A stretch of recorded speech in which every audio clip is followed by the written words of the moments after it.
اعوذ باللہ من الشیطان الرجیم بسم اللہ الرحمن الرحیم رب اشرح لی صدری ویسر لی امری واحلل عقدۃ من لسانی یفقہوا قولی آمین۔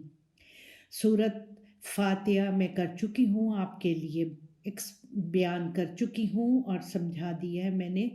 آج میں سورۃ بقرہ کو شروع کروں گی، اور سورۃ بقرہ کو شروع کرنے سے پہلے میں بتاؤں گی کہ میں اللہ تعالیٰ کے سارے قانون، جتنے بھی قانون اللہ تعالیٰ نے ہر نبی کے ذریعے قوموں کو بھیجے اور اپنا سسٹم بتایا، اس کے متعلق زیادہ بات کروں گی، اس قانون اور اس سسٹم کے بارے میں۔ تو آج ہم سورۃ بقرہ کو جب شروع کرنے جا رہے ہیں تو میں آپ کو بتاؤں کہ میں آپ کو لغت القرآن کے ذریعے جو معنی ہیں عربی زبان کے، ان کے ذریعے قرآن کو سمجھاؤں گی۔ عربی زبان کا مطلب ہی ہے self explanatory language. Self explanatory language, اس کو کسی اور کے ایکسپلینیشن کی ضرورت نہیں ہوتی۔ جتنا اس میں آپ نیچے اترتے جاتے ہیں گہرائی میں، اتنا ہی یہ زبان اپنے آپ کو آپ پر کھولتی چلی جاتی ہے۔ تو بسم اللہ الرحمن الرحیم، بے ہوتا ہے ساتھ اسم پہچان۔ اللہ کی پہچان کیا ہے؟ وہ الرحمن ہے اور الرحیم ہے۔ الرحمن اور الرحیم کا، جب کہ عربک زبان میں ہر لفظ کا ایک روٹ ورڈ ہوتا ہے، اور اس روٹ ورڈ کو جہاں بھی جس وقت بھی وہ موجود ہوگا، اس کا کوئی نہ کوئی تعلق اس کے میننگ سے ضرور رہے گا۔ مثلا علم، عین لام میم، معلومات میں بھی عین لام میم ہے، عالم میں بھی عین لام میم ہے، اور یہ اس کا تعلق معلومات، یعنی کہ ایسی معلومات جس میں آپ کو علم حاصل ہوگا۔ تو رحمان اور رحیم کا روٹ ورڈ ہے رے ہے میم۔ رے ہے میم کا مطلب ہوتا ہے بچہ دانی، رحم۔ عربی زبان میں رحم بچے دانی کو کہتے ہیں، اور بچے دانی کا کیا کام ہوتا ہے؟ بچے کو مینٹین کرنا، پروٹیکٹ کرنا۔ تو اللہ تعالیٰ نے خود قرآن مجید میں کہا ہے کہ جتنی میری کوالٹیز ہیں اسماء الحسنہ، ان کو اپنا بنا لو۔ تو اللہ تعالیٰ بتا رہے ہیں کہ میری جو ہے، میں رحمان ہوں اور میں رحیم ہوں، یعنی کہ میرا سسٹم اور میرا قانون لوگوں کو پروٹیکٹ کرنا سکھاتا ہے، لوگوں کو مینٹین کرنا سکھاتا ہے اپنے آپ کو، اور جو ہے گروتھ دیتا ہے، جیسے کہ بچہ دانی دیتی ہے۔